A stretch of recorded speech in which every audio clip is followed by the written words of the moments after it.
we have a saying, we do the work. I think it's a well-known saying. We just say it at Contrarian Thinking too.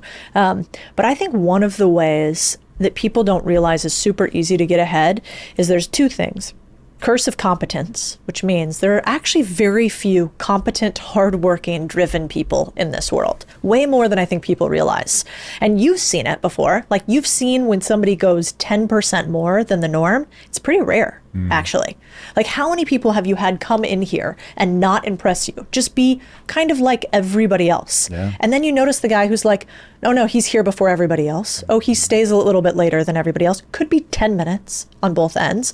Oh, he like submitted a brief and an update without being asked. Like, do the work.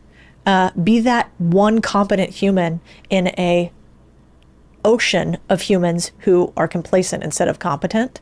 And then the second thing I think that surprised me about how easy, quote unquote, easy it was to succeed is that most people say they want things, but they say it almost like hopes instead of wills.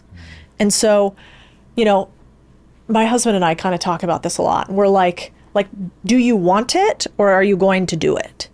And he has this annoying saying he always says to me, which is like, are you a good white shark or are you a great white shark? And he says it to me.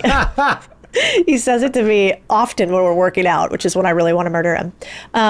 But it's like a little family motto. Like, are you going to be kind of okay and good? Or are you going to be great? And the difference between good and great is 10% and nobody strives for it. And so for people listening, I mean, I don't know. Look, like, how easy is that? Be there 10% earlier and stay 10% later than everybody else at your company for 6 months. Like, watch what happens. And if that doesn't get noticed at that company, go to the next one.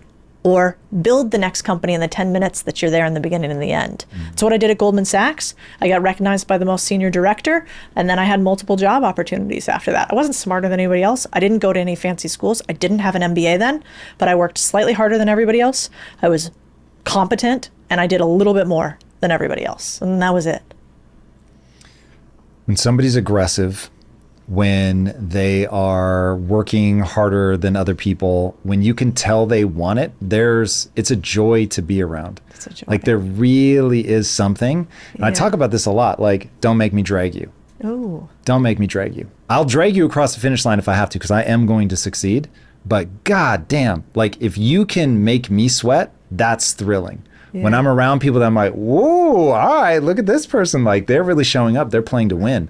It's intoxicating. It's just for the right person. For me, that's a thrill to be around. I love that so much. And that really will get people a lot farther than they think. Yeah.